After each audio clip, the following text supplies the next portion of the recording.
Assalamualaikum warahmatullahi wabarakatuh.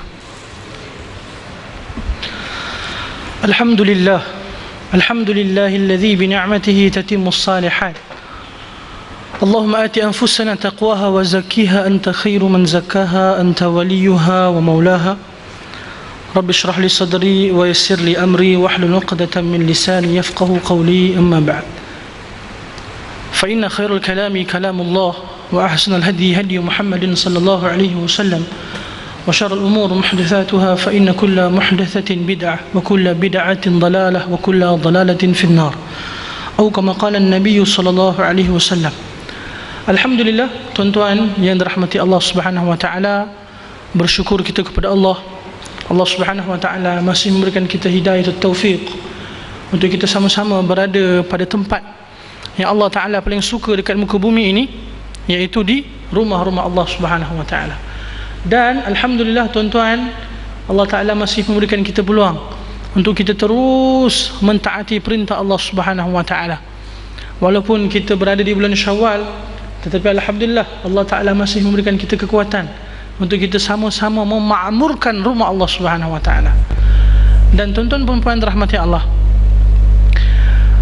bila mana Ramadan berlalu, ya, salah satu yang disebutkan oleh para ulama, di antaranya Al-Imam Ibn Rajab Al-Hambali rahimahullah dalam kitab beliau Lataif Al-Ma'arif, ketika mana beliau hendak menjelaskan tentang sunnah puasa 6 hari di bulan Syawal, beliau menceritakan berkenaan tentang apakah tanda-tanda Allah Subhanahu wa taala menerima amalan hamba-Nya.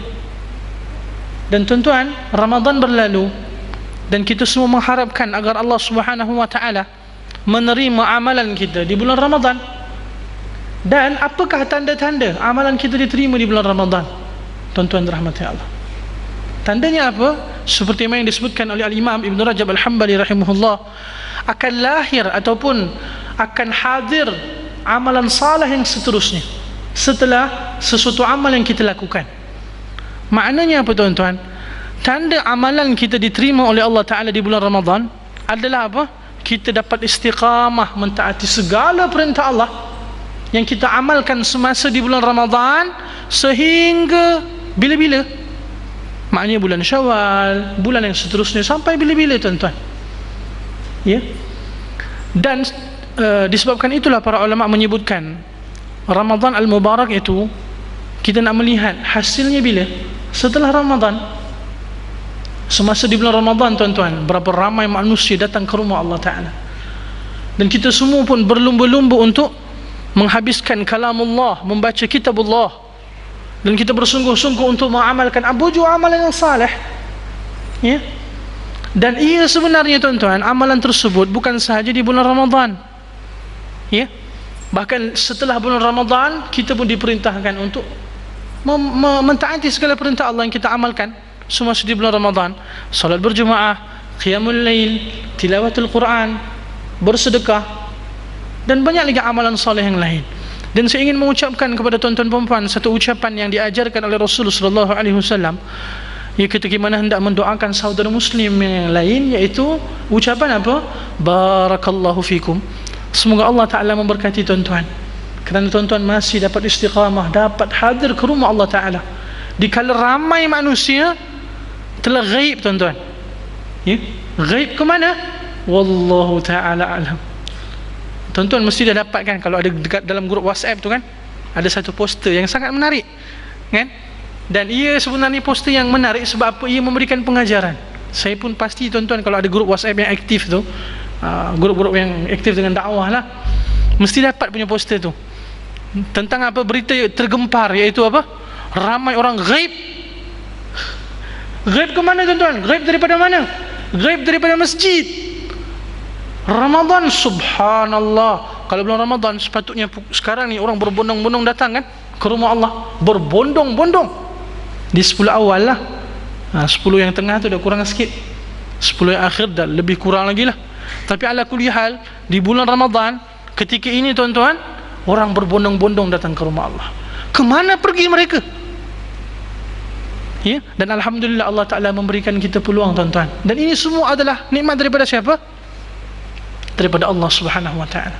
Sebab itulah ada satu doa yang disebutkan oleh Rasulullah sallallahu alaihi wasallam ataupun yang dibaca oleh Nabi sallallahu alaihi wasallam ketika mana Nabi nak zahirkan rasa kesyukuran Nabi tuan-tuan di atas nikmat yang Allah Taala berikan. Dan saya mengharapkan kita sama-sama baca, boleh? Kita baca 3 kali, mudah-mudahan kita boleh hafal insya-Allah. Alhamdulillah alladzi bi ni'matihi tatimmus salihat. Sekali lagi, alhamdulillah. Tuan-tuan, puasa ke? Syawal tuan-tuan, malam. Alhamdulillah alladzi bi ni'matihi tatimmus salihat. Sekali lagi, alhamdulillah alladzi bi ni'matihi tatimmus salihat. Apa maksudnya tuan-tuan? Hadis ini diriwayatkan Imam Abu Daud dalam kitab Sunan. Alhamdulillah, segala puji bagi Allah, alladzi bi ni'matihi, yang dengan nikmat daripada Allah, tatimmus salihat, hamba-hamba Allah dapat menyempurnakan amal-amal salih. Tuan-tuan rahmati Allah, kita dapat mengamalkan apa jua perintah Allah adalah disebabkan rahmat daripada Allah. Allah Ta'ala yang berikan kita hidayah, yang meletakkan keinginan pada hati-hati kita untuk datang kepada rumah Allah Ta'ala ini adalah Allah Subhanahu wa Ta'ala. Allah yang berikan kita kekuatan tuan-tuan. Bukan disebabkan rumah kita dekat masjid, bukan disebabkan kita mendengar azan, tidak. Allah yang memberikan kita kekuatan untuk datang. Kalau nak lihat zahir kesihatan, kekuatan tuan-tuan, kenderaan, berapa ramai orang di luar sana yang lebih sihat daripada kita, yang mempunyai kenderaan yang hebat-hebat, yang mendengar azan hari-hari, tapi mereka tak dapat datang tuan-tuan. Dan Alhamdulillah Allah Ta'ala pilih kita. Dan semoga Allah Ta'ala memberikan kita istiqamah sampai kita diwafatkan oleh Allah Subhanahu wa Ta'ala dan kita mati dalam keadaan husnul khatimah. Dan satu doa lagi tuan-tuan yang Rasulullah sallallahu alaihi wasallam sering kali baca, kita sama-sama baca boleh? Ya muqallibal qulub tsabbit qalbi ala dinik. Ya muqallibal qulub tsabbit qalbi ala dinik. Ya muqallibal qulub tsabbit qalbi ala dinik. Wahai Rabb yang membolak-balikkan hati, tetapkan, teguhkan hati hamba di atas agamamu. Tuan-tuan, hati ini berbolak-balik tuan-tuan. Hati ini berbolak-balik, kita pun tak tahu.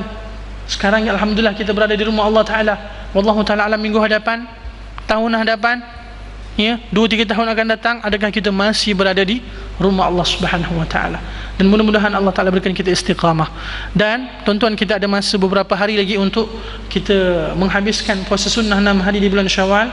Dan saya berpesan kepada diri saya dan juga tuan-tuan untuk kita ambil peluang untuk kita berpuasa 6 hari di bulan Syawal. Untuk apa? Untuk kita memperolehi puasa setahun.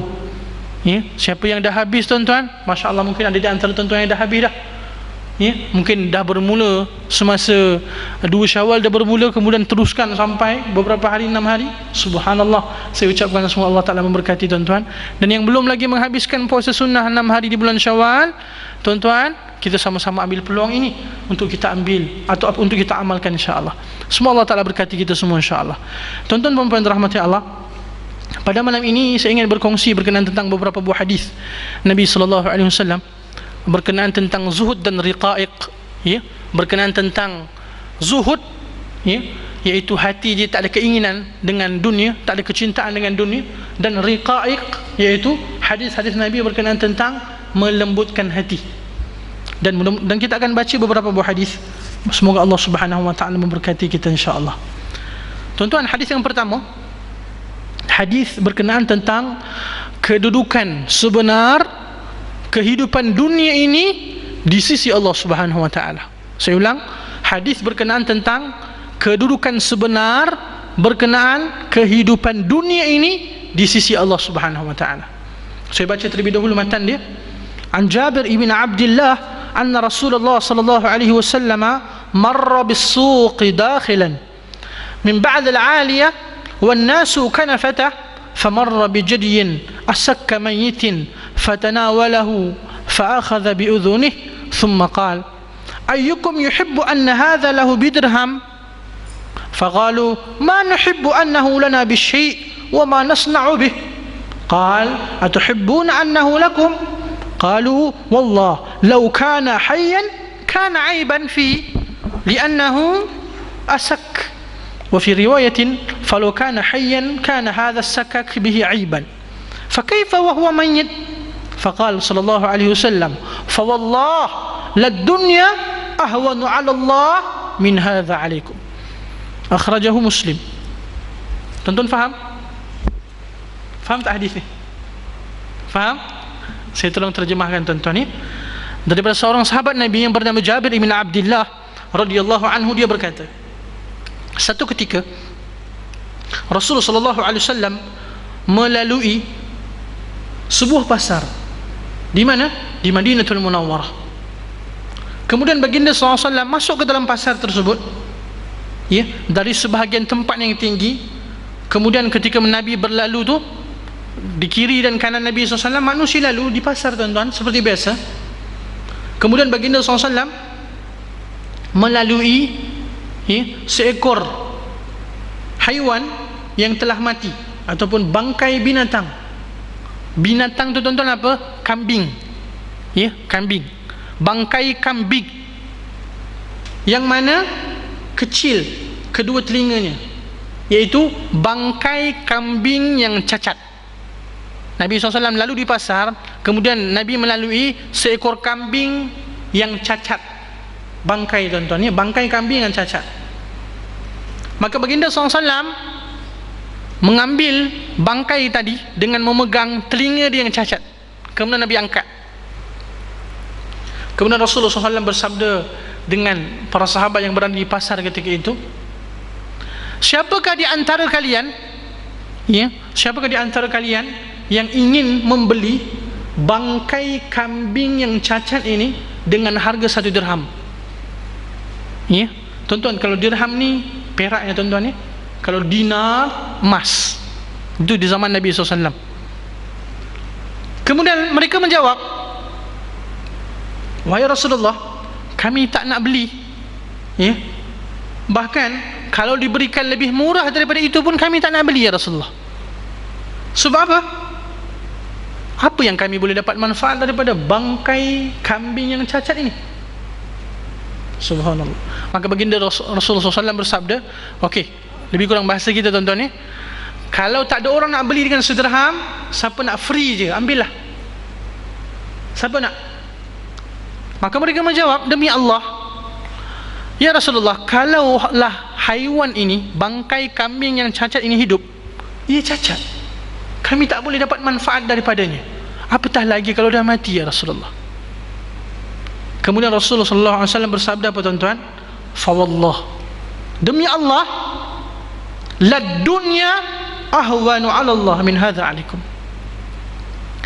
Ya, demi Allah, sesungguhnya dunia ini lebih hina, lebih rendah di sisi Allah daripada haiwan, iaitu kambing yang cacat tadi, di sisi kamu. Hadis diriwayatkan oleh Imam Muslim, hadis yang sahih. Tuan-tuan rahmati Allah, hadis ni ceritakan apa? Berkenaan tentang apa? Cerita tentang apa tuan-tuan? Dunia ini di sisi Allah tak ada apa-apa pun. Bahkan ia lebih rendah, lebih buruk, ya, daripada bangkai kambing yang cacat. Dalam hadis yang lain tuan-tuan dan rahmati Allah, Nabi SAW bersabda, kalaulah dunia ini ada nilainya sebesar apa? Apa? Bukan kepak nyamuk. Kepak nyamuk apa? Sekepak apa? Barakallahu fiik. Kalaulah dunia ini ada nilainya seperti apa tadi bang? Sayap nyamuk, nescaya Allah Ta'ala tak akan berikan satu teguk air pun dekat orang yang kufur pada Allah. Tuan-tuan puan-puan rahmati Allah, sikap kita orang yang beriman pada Allah terhadap dunia ini berbeza dengan orang kafir. Kita kena faham tuan-tuan, orang kafir dengan orang beriman, pandangan mereka dengan dunia ini berbeza. Orang beriman tuan-tuan, dia hidup dekat dunia, Tapi pada masa yang sama dia tahu kehidupan dekat dunia ini bukannya kehidupan yang sebenar. Dia hidup, tuan-tuan, dia pun mencari rezeki, dia keluar mencari keperluan, tapi dalam keadaan dia mengetahui dalam hati dia, dunia ini bukannya tempat yang sebenar bagi saya. Apa tempat yang sebenar, tuan-tuan? Akhirat. Berbanding orang kafir, tuan-tuan, orang kafir tidak, mereka dunia inilah mereka punya. Bahkan dalam hadis Imam Muslim, Rasulullah SAW bersabda, ad-dunya sijnul mu'min wa jannatul kafir. Dunia ini penjara bagi orang beriman, syurga bagi orang kafir. Kita sebagai orang beriman pada Allah, apabila kita melihat orang yang kufur pada Allah, orang yang tidak beriman, tuan-tuan, orang yang jauh daripada perintah Allah, mereka mempunyai harta yang banyak, semakin kaya, kita jangan terkesan, tuan-tuan. Mereka orang kufur pada Allah, dunia ini syurga bagi mereka. Orang beriman, tuan-tuan, dia tahu, dia hidup dalam dunia ini dalam keadaan dia sedar, sekejap je saya hidup kat dunia ni. Berapa lama, tuan-tuan? Kita hidup kat dunia berapa lama, tuan-tuan? Berapa lama? Seperti yang disebutkan dalam sebuah hadis yang diriwayatkan Imam Hakim. Berapa tahun, Haji? 63 hingga 70 tahun. Atau kama qala, sahih. Cuma dalam hadis itu Nabi SAW bersabda, a'maru ummati baina 60 wa 70. Umur umatku ini di antara 60 hingga 70 tahun. Wa aqalluhum ma yajuzu dhalik. Atau kama qala Nabi. Sedikit sahaja daripada kalangan mereka lebih daripada itu. Tuan-tuan dan puan, kita hidup kat dunia ini 60-70 tahun je, tuan-tuan, Itu pun kalau sampai. Tuan-tuan, dalam masjid ni pun berapa orang yang umur 60 tahun ke atas? Sikit je, tuan-tuan. Berapa orang? Haji 60 lah. Tak nampak macam 60 lah, Haji. Subhanallah. Apa betul, Haji? Masya Allah. Umur berapa, Haji? Umur berapa? Subhanallah. Haji berapa? Subhanallah. Tak nampak macam 60 lah, Haji. Macam baru nak masuk 50. Subhanallah. Nanti boleh kongsi tips lah. Tuan-tuan, sikit je kan? Ada tak lah berapa orang? Baru berapa orang? Haji mungkin dah sampai. Tak ramai, tuan-tuan. Sadaqah Rasulullah SAW. Nabi memang dah kata dah, wa aqalluhum ma yajuzu dhalik. Sedikit sahaja daripada kalangan umatku lebih daripada itu. Dan kalau tuan-tuan perasan, kita berada di akhir zaman ni, kebanyakan manusia kembali pada Allah tak sampai pun umur 60-70 tahun. Baru-baru ni, tuan-tuan, perasan tak yang viral dekat Facebook, dekat WhatsApp group, yang apa, sebuah bas langgar berapa biji kereta? 10 biji kereta, tuan-tuan. Kalau tuan-tuan lihat video tu, Masya Allah, dia langgar tu, ya Allah, dah dia besar kan, kesian kereta yang kat depan tu. Ala kulli hal, tuan-tuan, bila mana kita tengok video tu, kita belajar sebenarnya. Kita jangan melihat sekadar kesian je, tuan-tuan. Kita lihat dengan pandangan orang beriman kepada Allah. Dalam keadaan apa jua, tuan-tuan, bila mana sampai masa kita akan kembali kepada Allah. Kadang-kadang, tuan-tuan, kita keluar rumah, kalau kita tak membaca doa yang diajarkan oleh Rasul sallallahu alaihi wasallam. Apa doa keluar rumah, tuan-tuan? Seperti yang diriwayatkan Imam Tirmizi, doa ketika keluar rumah, tuan-tuan, apa? Apa, tuan-tuan? Apa, Haji? Bismillahilladzi la yadhurru ma'a ismihi syai'un fil ardi wala fis sama' wa huwas samiul alim. Doa itu pun boleh dibaca, cuma ada satu doa yang khusus.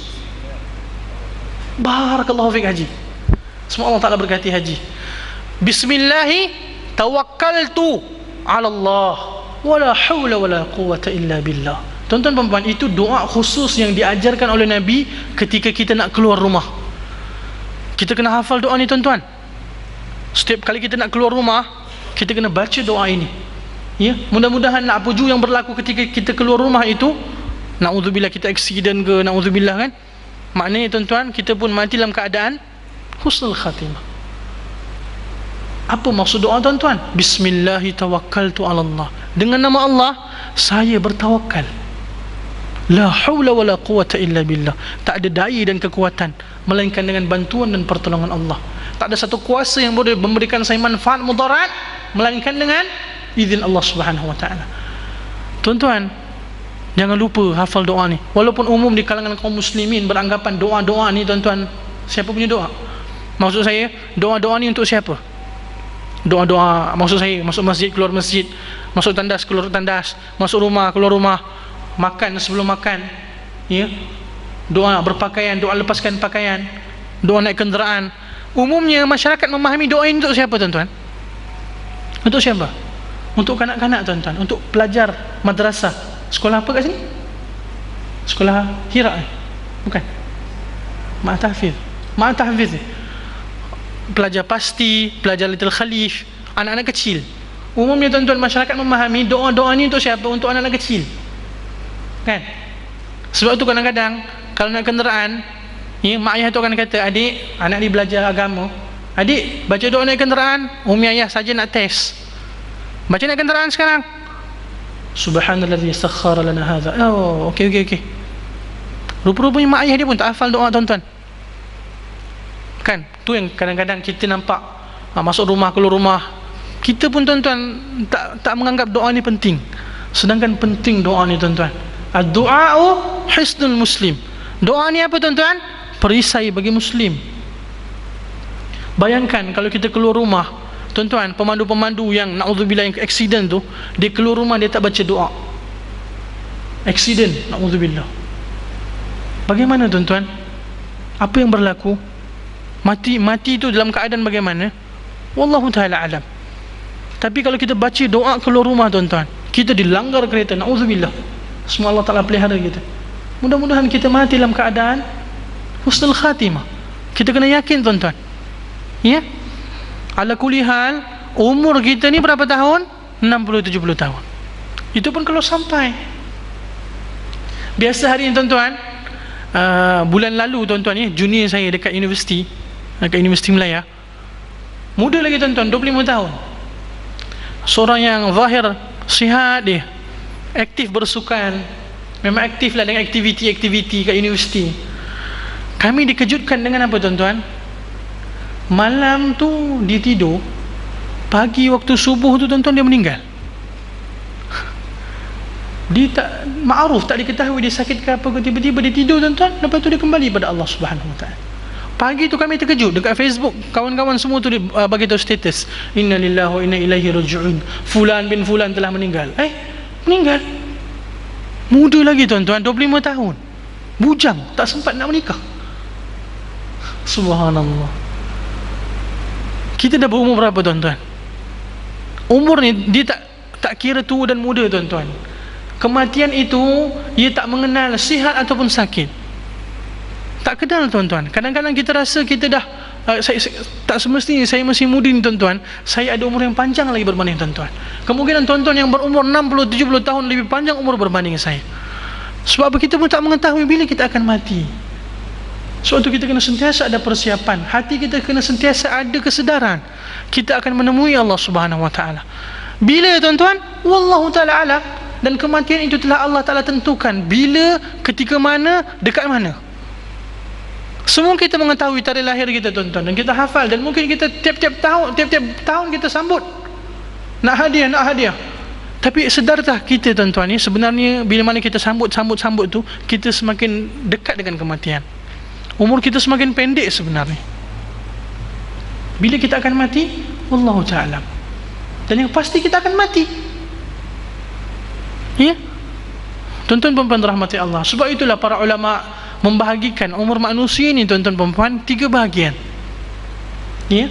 Sehingga mereka ada yang membuat satu gambar rajah tuan-tuan, ya. Tuan-tuan boleh buat gambar rajah sendiri, ya. Segitiga tuan-tuan, ya. Tuan-tuan kena respon tau apa yang saya sebutkan ni, supaya tuan-tuan tak mengantuk.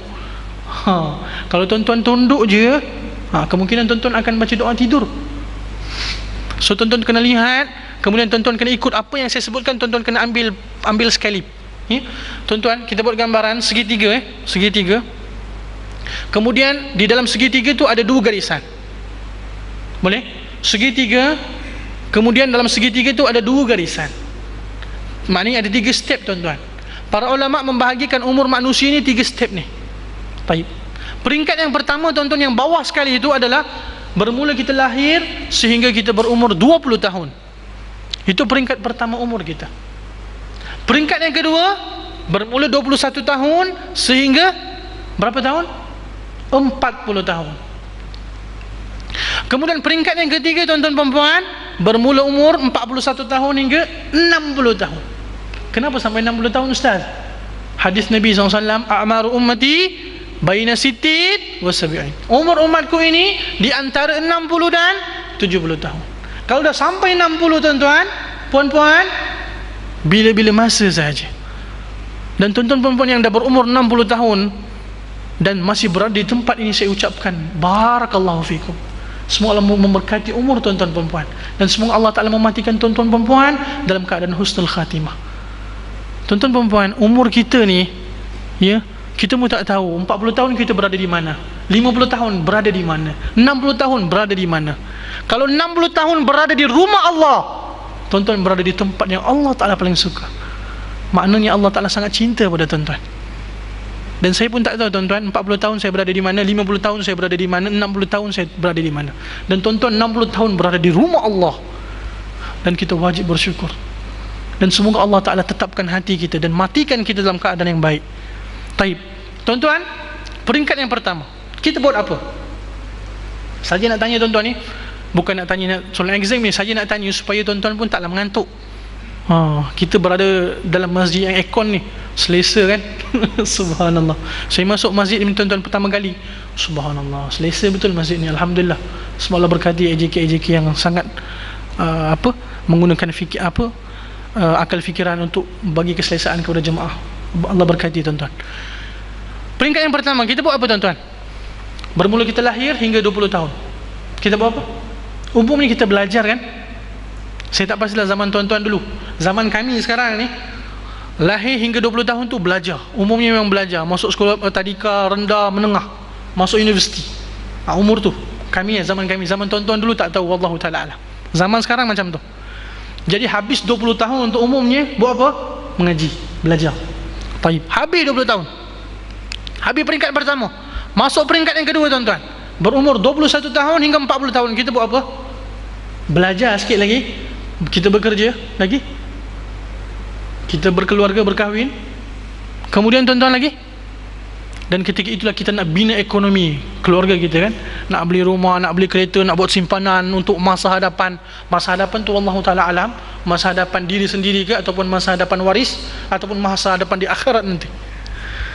Umumnya tuan-tuan, peringkat yang kedua inilah manusia menghabiskan apa jua yang dia ada, tenaga, akal fikiran, masa dia, untuk apa? Untuk bekerja, untuk mengumpul harta, keperluan dunia kan.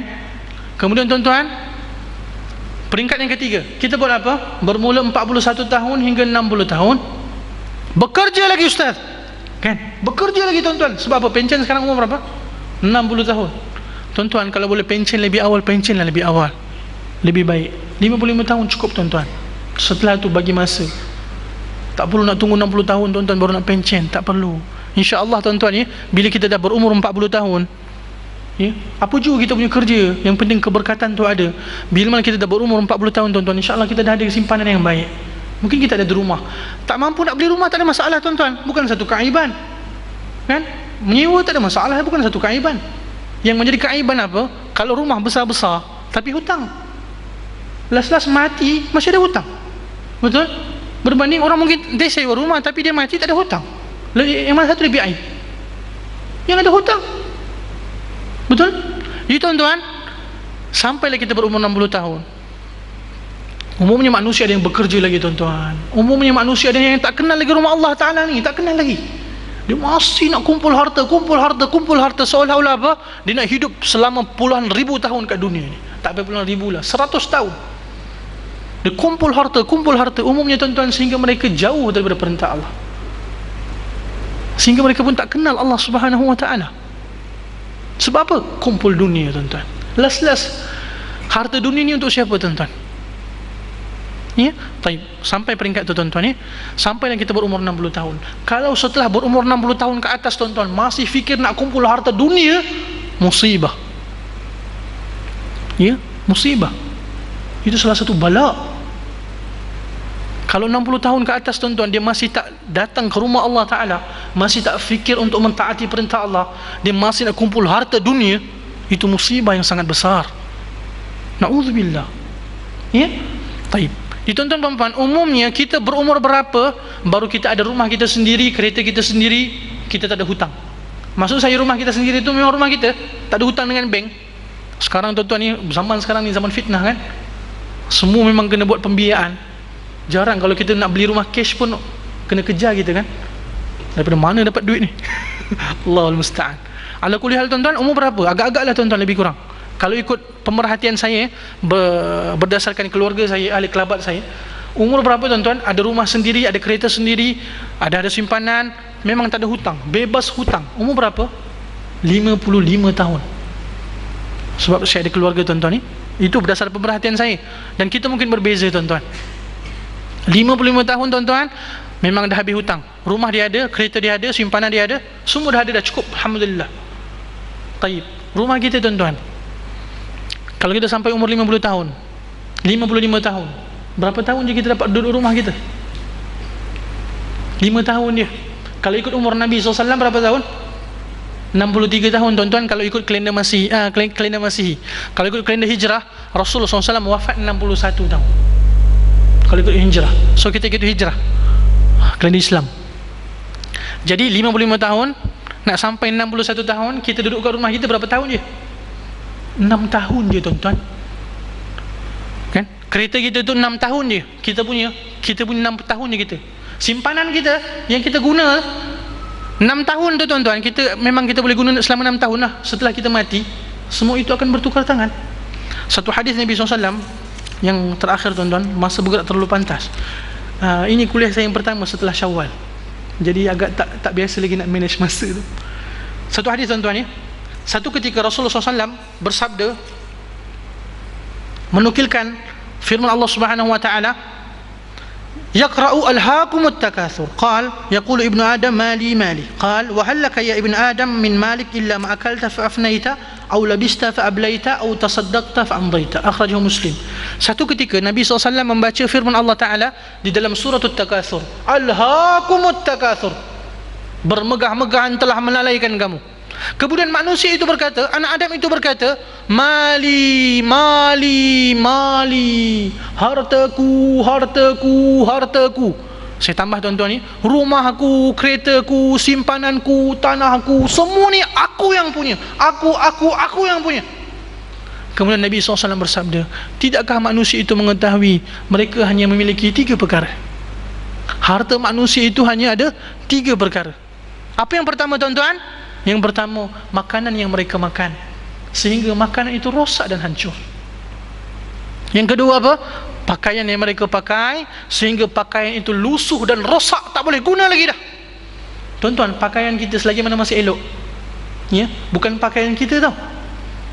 Kita tak bawa pakaian kita masuk ke kain ke lubang kubur kan? Tak bawa tuan-tuan. Bawa tak kita punya jubah? Kopiah kita bawa? Tak tuan-tuan, akan tinggal di almari kita. Kemudian akan disedekahkan, akan dibahagi-bahagikan. Maknanya bukan milik kita. Kemudian yang ketiga, kata Nabi SAW, harta yang engkau sedekahkan. Harta yang engkau sedekahkan, bukan yang engkau simpan, sedekahkan. Itulah yang akan memberikan manfaat berterusan. Tuan-tuan, berkaitan dengan apa yang saya sebutkan tadi. Bila mana kita menemui kematian, rumah kita akan bertukar nama tuan-tuan. Ya. Kereta kita akan bertukar nama, simpanan-simpanan kita juta tu semua tu, apa yang kita simpan, tanah, harta, semua akan bertukar tangan, akan dibahagi-bahagikan tuan-tuan. Kita milik kita apa? 3 ni je lah. Sebab itulah para ulama sering mengingatkan, tuan-tuan, di samping kita usaha untuk kumpulkan harta benda untuk waris kita, ya, memang milik waris pun kan, setelah kita mati, semua itu milik siapa? Milik waris kita tuan-tuan. Pada masa yang sama kita kumpul kita punya harta ni kan, untuk waris kita tuan-tuan, jangan lupa simpan harta untuk kita juga. Simpan di mana? Simpan di mana tuan-tuan? Simpan di akhirat. Buat simpanan akhirat, buat bank simpanan akhirat tuan-tuan. Walaupun hakikatnya kita nak keluarkan duit untuk sedekah tu, memang duit tu untuk itulah harta kita tu, tapi kita sangat berat nak keluarkan. Kita tak kisah, kita terlalu fikirkan apa tuan-tuan, untuk orang lain, untuk waris kita kan, buat simpanan, simpan, sehingga mana kadang-kadang kita lupa untuk buat persiapan diri kita. Kita sangat kedekut nak bagi sedekah, kita sangat kedekut nak berikan orang makan, nak sangat kedekut bagi infak kat masjid. Sedangkan apa yang kita keluarkan, tuan-tuan, disebut dalam hadis, apa yang kita sedekahkan, bukan yang kita simpan. Kalau yang kita simpan itu diberikan manfaat berterusan, alhamdulillah. Kan anak-anak kita menggunakan harta-harta yang kita wariskan itu menjadi harta-harta yang bermanfaat, alhamdulillah. Tapi kalau sebaliknya, berapa banyak masa umur kita habiskan, tuan-tuan, tapi tak ada manfaat pun bagi kita. Ya? Itulah hakikat dunia, tuan-tuan. Kita hidup ni kejap je. Sebab itulah kita jangan sedih bila mana kita susah kat dunia. Kita kena sedih kalau kita susah di akhirat. Jangan kita sedih walaupun kita tak memiliki rumah kat dunia, tuan-tuan, tapi kita lebih bersedih kita tak dapat memiliki rumah di syurga Allah Subhanahu wa taala. Tuan-tuan, dunia ni kejap saja. Kalau kita susah pun kat dunia, kita susah kejap je, tuan-tuan. Tapi kalau kita susah di akhirat, na'udzubillah, susahnya bukan kejap, tuan-tuan. Susahnya apa? Alfasanati mimma ta'uddun. Sehari kehidupan akhirat bersamaan dengan 1000 tahun mengikut perkiraan kamu. Panjang, tuan-tuan. Sebab itu, tuan-tuan perempuan rahmati Allah, kita kena sentiasa ada fikir risau tentang kehidupan akhirat. Kita kena bagi persiapan, buat persiapan untuk akhirat, tuan-tuan. Umumnya, ya,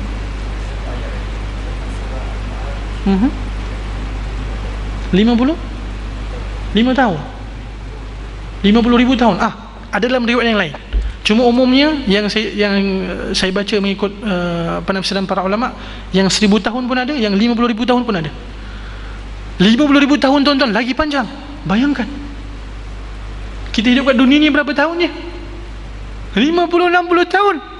Kalau nak bandingkan dengan 1000 lah haji, cukup 1000 kan, nak 1000 pun dah besar tu. Kalau 50,000, subhanallah, tuan-tuan, berapa masa je kita kat dunia ni? Ya? Kalau kita selalu orang duk kata, ustaz dengan cerita akhirat, kita kat dunia, kita kena seimbangkan dunia akhirat. Tuan-tuan, kita tak boleh nafikan, kita memang utamakan dunia berbanding akhirat. Betul kan? Berapa jam kita bagi masa untuk dunia, tuan-tuan? Untuk akhirat berapa jam? Okey, kalau ikut akal kita lah, nak bahagi nak bahagikan kan, nak adil kan, bagi separuh masa akhirat, separuh masa dunia kan. Okey, bagilah 12 jam dunia, 12 jam akhirat. Bagi. Salat berapa minit je, tuan-tuan? Itu pun kadang-kadang kita tak berjemaah pun. Itu pun kita salat dalam keadaan tak khusyuk. Itu pun kita tak salat sunat, tuan-tuan. Ya? Kita sebenarnya tak boleh nafikan, tuan-tuan. Saya tak kata, tuan-tuan, saya sendiri pun, kita semua ni memang lebih mengutamakan dunia berbanding akhirat. Tapi tak apa, tuan-tuan, kita belajar untuk mengutamakan akhirat berbanding dunia. Dan ia proses, tuan-tuan, ia perlukan masa. Ala kulli hal, kita kena ada kerisauan tu, fikir risau akhirat ni. Kena fikir, tuan-tuan, kehidupan akhirat. Kita kena fikir kehidupan kat dunia ni kejap je. Supaya apa? Supaya kita tak cinta kat dunia, supaya kita tak dengki, hasad dengan orang yang lain yang mempunyai harta yang banyak lebih daripada kita. Sebab apa? Kita mengetahui kehidupan sebenar kat mana, tuan-tuan? Kat akhirat. Dunia sementara, tuan-tuan, akhirat kekal abadi selama-lamanya. Umumnya kita menganggap bahawasanya tak, di samping kita usaha akhirat, kenalah usaha dunia juga. Memanglah, tapi kena utamakan akhirat berbanding dunia. Al-Quran dan Sunnah mengajarkan kita apa, tuan-tuan? Kena utamakan kehidupan akhirat berbanding kehidupan dunia. Wala tansa nasibaka fid dunya. Tapi sebelum itu, kena fikir akhirat terlebih dahulu. Tapi umumnya kita sebaliknya, tuan-tuan. Kalau ada masa. Dan penutupnya, tuan-tuan, kuliah kita malam ni, biasanya, tuan-tuan, kita ni berikan kepada Allah ni sisa-sisa je. Saya sendiri pun, kita semualah, tuan-tuan, umumnya kita berikan kepada Allah ni sisa-sisa je, tuan-tuan. Sedekah kita, kan, kalau kita berikan yang paling utama, alhamdulillah. Umumnya kita berikan sedekah bila, tuan-tuan? Kalau ada sisa-sisa, kan, dapat gaji, semua urusan dunia clear dulu. Ni nak beli ni. Kalau ada sisa-sisa, sedekah. Kalau ada, kan? Salat, umumnya kita, tuan-tuan, lengah-lengahkan salat. Kita tak berikan masa yang paling terbaik, awal waktu. Kadang-kadang kita lengahkan. Na'udzubillah. Quran, tuan-tuan, kalau ada masa lapang baru nak baca Quran. Kalau ada, memang tak ada. Umur pun, tuan-tuan, saya turun lapangan dakwah ni, tuan-tuan, kadang-kadang jumpa macam-macam manusia. Ya, kadang ada yang jumpa dah umur lanjut tuan-tuan ya, 50 tahun lebih kurang, 55, 53, 54. Jumpalah, alhamdulillah ustaz. Tak lama saya pension dah ni. InsyaAllah lepas pension ni bolehlah saya berikan masa untuk mengaji. Bila saya dengar tuan-tuan, saya ada dua perasaan. Yang pertama, saya rasa gembira dan syukur pada Allah. Alhamdulillah, ada keinginan untuk mengaji, untuk menuntut ilmu, untuk dekat kepada Allah. Yang kedua tuan-tuan, saya rasa sedih. Sebab apa? Takkan nak tunggu waktu pension baru kita nak berikan masa kita untuk Allah. Tuan-tuan, bila kita dah berumur lanjut, banyak benda kita tak dapat nak buat dengan baik, dengan sempurna. Jadi saya nak seru tuan-tuan ni, siapa yang belum pernah pergi haji, jangan kita tunggu dah tua baru kita nak pergi haji. Tuan-tuan, haji-haji, Masya Allah ada pengalaman pergi haji. Umrah tuan-tuan, umrah haji ni, ia bukan sekadar kita nak kena ada duit. Memang kena ada duit, tetapi pada masa yang sama tuan-tuan, ia memerlukan apa? Tenaga fizikal yang kuat. Kalau kita dah tua, banyak benda yang kita tak boleh buat dengan baik tuan-tuan. Amal ibadah kita tak boleh nak sempurnakan. Bukan setakat kita menyusahkan diri kita, kita akan menyusahkan orang lain lagi tuan-tuan. Jadi tuan-tuan, yang masih belia, yang masih muda-muda, kita kena niat untuk pergi haji. Awal, muda-muda kita pergi haji.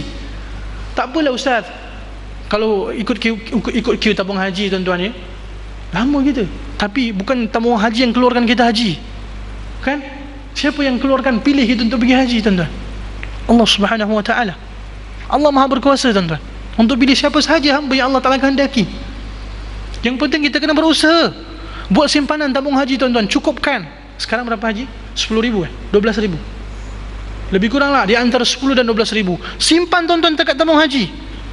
Setelah tu doa, ya Allah pilih hamba, ya Allah pilih hamba, ya Allah. Kita dicabut nyawa oleh malaikat maut tuan-tuan ya, Allah Ta'ala akan berikan kita pahala haji yang sempurna. Sebab apa? Kita ada niat. Kalau kita langsung tak ada niat tuan-tuan, simpanan pun kita tak buat, bagaimana? Dan kita akan ditanya oleh Allah Ta'ala. Kalau kita ada harta tuan-tuan ya, saya nak tanya satu soalan. Di antara beli rumah dengan naik haji, yang mana lebih utama? Naik haji. Ada jawapan yang lain? Naik haji lah tuan-tuan ya. Allah Ta'ala tak akan tanya kita kalau kita ada rumah ke tak ada rumah kat dunia ni. Kalau kita ada harta, kalau kita ada harta kita tak pergi haji, Allah Ta'ala akan tanya. Niat tuan-tuan ya, muda-muda kita kena pergi. Sebab apa muda-muda kena niat pergi tuan-tuan? Untuk kita khidmat dengan orang lain. Kita muda-muda kita khidmat dengan pakcik-pakcik, makcik-makcik yang telah uzur, kita khidmat mereka. Jangan kita yang kena khidmat tuan-tuan ya. Semoga Allah Subhanahu wa ta'ala berkati kita semua insya-Allah. Tak azan ke dah lebih masa dah? Oh subhanallah. Taib, alhamdulillah, cukup masa tuan-tuan. Semoga Allah Subhanahu wa ta'ala berkati kita semua insya-Allah. Dan semoga Allah Ta'ala istiqamahkan hati kita tetap teguh di atas agama Allah Ta'ala sehingga kita diwafatkan oleh Allah Ta'ala. Dan kita jangan lupa berdoa dan terus berdoa tuan-tuan. Sebab apa tuan-tuan? Hati ini berbolak-balik. Hati ini kita tak tahu tuan-tuan. Sebab apa? Nabi sebelum hadis atau kamakal, terdapat seorang hamba Allah Ta'ala, ini penutup tuan-tuan ni, hamba Allah Ta'ala tuan-tuan ni, yang menghabiskan umur di dalam ketaatan kepada Allah. Akhirnya di hujung-hujung tu dikufur pada Allah, akhirnya dia mati dalam keadaan su'ul khatimah. Dan ada di kalangan hamba Allah Ta'ala yang kehidupan di seluruh umurnya kufur pada Allah, akhirnya di hujung-hujung tuan-tuan, di khatimah ni dia taat perintah Allah dan mati dalam keadaan hasnul khatimah. Sebab itu tuan-tuan, agama ni apa? Al-amru bi khawatimiha. Setiap perkara itu tuan-tuan Allah Ta'ala akan pandang di hujung-hujungnya. Semua Allah Ta'ala matikan kita dalam keadaan husnul khatimah. Tuan-tuan, kita azan. Jika ada soalan kita sambung lepas azan. Jika tak ada kita boleh tangguh dengan tasbih kafarah lepas azan nanti insya-Allah. Barakallahu. Ada persoalan tuan-tuan?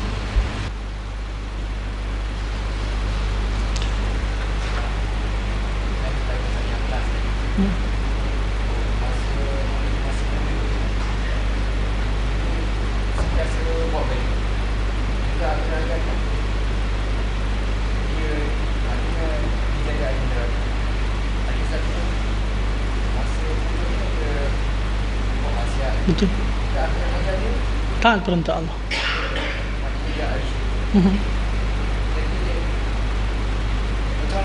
Baik, jazakumullah khair. Hadis tu tuan-tuan, seperti yang dijelaskan oleh para ulama hadis ketika mana menjelaskan hadis ni, di antara pengajarannya ataupun istifadah daripada hadis tersebut adalah bagaimana kita nak sentiasa berharap kepada Allah. ataupun berbaik sangka pada Allah, dan pada masa yang sama sesama manusia pun kita jangan buruk sangka. Sebab apa? Iman ni tuan-tuan tak ada jaminan. Dan pada masa yang sama Allah Ta'ala tu maha pemurah dan mengasihani tuan-tuan. Jika kita niat kita nak habiskan masa kita untuk mentaati perintah Allah, dan umurnya yang telah lanjut dalam keadaan mentaati perintah Allah, insya-Allah Allah Ta'ala pasti akan matikan dalam keadaan yang baik. Di antara yang disebutkan oleh para ulama adalah istifadah daripada hadis tersebut adalah pentingnya untuk kita berharap pada Allah, raja. Maknanya raja itu tuan-tuan, kita harap mudah-mudahan Allah Ta'ala matikan kita dalam keadaan yang baik. Dan pada masa yang sama kita ada khauf, takut kita mati dalam keadaan yang buruk. Dan pada masa yang sama tuan-tuan, nak tarbiyah hati kita untuk kita sentiasa berbaik sangka dengan manusia-manusia yang lain, kan? Dan sentiasa kita nak rasa tawaduk. Bila mana kita tengok orang jauh daripada perintah Allah tuan-tuan, kita keluar rumah, orang kita pergi masjid, dia buat tak tahu je kan. Bila mana kita apalah ini tak pergi masjid dan sebagainya. Kadang-kadang tuan-tuan kita risau, kita ada satu sifat apa? Ujub ataupun takbur, ya, besar hati dan sebagainya, besar diri. Na'udzubillah. Dan jangan risau tuan-tuan, ni kita kena sentiasa usahakan habiskan masa kita untuk taat perintah Allah, dan mudah-mudahan Allah Ta'ala pasti akan matikan kita dalam keadaan yang baik. Allah Ta'ala maha pemurah dan maha penyayang tuan-tuan. Cuma hadis itu di antara yang disebutkan oleh para ulama, untuk kita sentiasa berharap dan takut kepada Allah, dan pada masa yang sama sesama manusia jangan buruk sangka. Sebab apa? Kita pun tak tahu, mana tahu akhirnya akan datang hujung-hujung hayat dia dapat datang ke rumah Allah, kita pun tak tahu. Sebab hidayah ni milik Allah tuan-tuan. Hatta Rasulullah SAW pun tak boleh nak berikan hidayah kepada pakcik yang dia sangat sayang. Sebab apa? Hidayah tu milik Allah. Sebab tu kita kena pandang manusia yang lain tuan-tuan, yang jauh daripada perintah Allah ni dengan pandangan kasih sayang. Kita kena usaha ajak mereka kepada Allah Ta'ala, dan kita ajak mereka pun kepada Allah Ta'ala, kita dakwah mereka kepada Allah. Yang berikan hidayah itu Allah, bukan kita. Dan pada masa yang sama Allah Ta'ala pasti akan berikan orang yang buat dakwah itu dengan hidayah daripada Allah. Wallahu ta'ala. Ada yang lain? Ya. Assalamualaikum.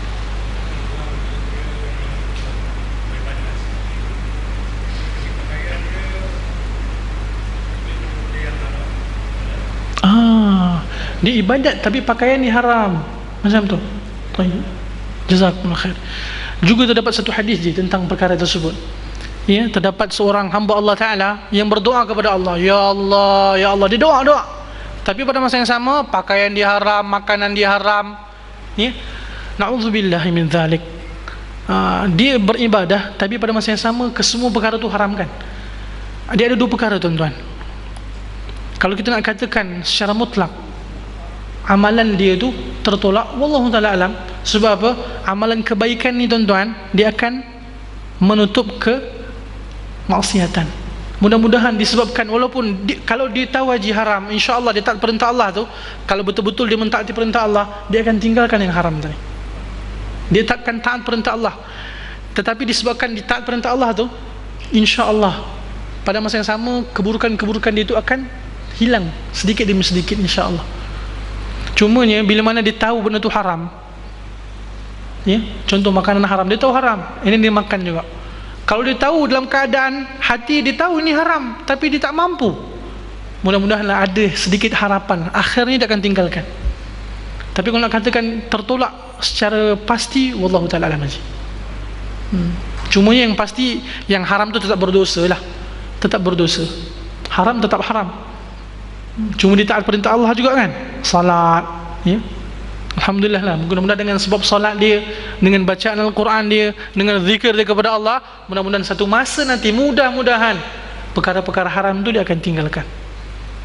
Tapi dia lebih teruk lah kalau memang haram tapi dia pun jauh dari perintah Allah, itu lebih teruk lah haji. Itu yang saya boleh komen lah. Boleh haji? Jelas? Macam tak jelas je?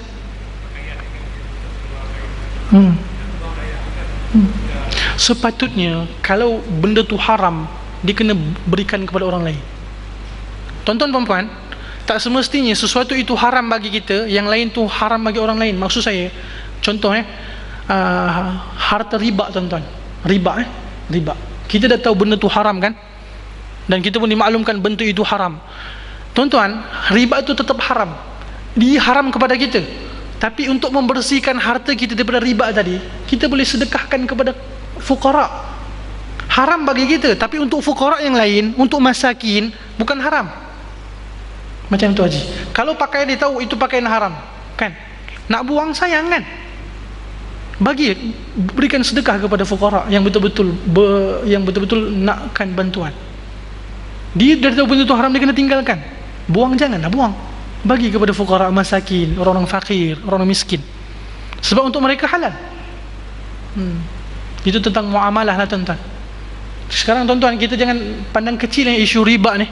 Riba tak riba ni, benda ni berat tuan-tuan. Riba dalam Quran cerita, kalau kita mengambil riba tuan-tuan, ibarat kita mengisytiharkan perang dengan Allah Subhanahu wa taala.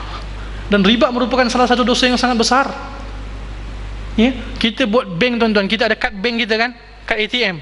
Kalau masih konvensional, kena tukar kepada Islamik tuan-tuan. Jangan biarkan kita guna konvensional tu sampai bila-bila. Sebab apa? Kalau kita masih konvensional, kita sentiasa berada dalam keadaan riba tuan-tuan. Kalau tuan-tuan tahu, kena tukar. Kalau belum tahu, tak apalah. Dah tahu ni, kena tukar. Buat pembiayaan tuan-tuan kan, beli kereta, nak beli rumah, jangan guna konvensional, guna Islamik. Yang Islamik. Sekarang bank-bank pun ada Islamik tuan-tuan. Macam kalau kita katakan sama je Ustaz, Islamik tak Islamik, tuan-tuan, setiap bank-bank tu dia ada penasihat syariah yang bertanggungjawab untuk kata Islamik tak Islamik, yang akan jawab di hadapan Allah mereka nanti. Kita sebagai orang awam ni, kita ambil yang Islam je. Selebih itu wallahu ta'ala alam. Sebab untuk keluarkan benda tu Islamik tuan-tuan, mereka ada penasihat syariah yang berkelayakan, dan mereka itu yang akan jawab di hadapan Allah Ta'ala. Yang penting kita kena ada kesedaran lah. Dah tahu benda tu Islamik, dah tahu benda itu konvensional ataupun riba, kita nak ambil juga, memang menempah sengsara lah. Wallahu ta'ala alam. Sekadar itu cukup tuan-tuan ya. Semoga Allah Ta'ala berkati kita. Dan malam ni saya pun menggantikan tuan-tuan ni, saya pun menggantikan sahaja. Semoga Allah Ta'ala berkati. Semoga apa yang saya sampaikan, saya sedia dapat beramal, tuan-tuan perempuan juga beroleh ilmu yang bermanfaat, dan kita sama-sama sampaikan dan kita amalkan insyaAllah.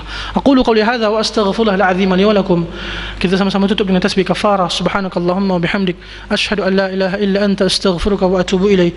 Wa sallallahu ala khalqi nabiyina Muhammad nabil ummi wa ala alihi wa sahbihi ajma'in. Wassalamu alaikum warahmatullahi wabarakatuh.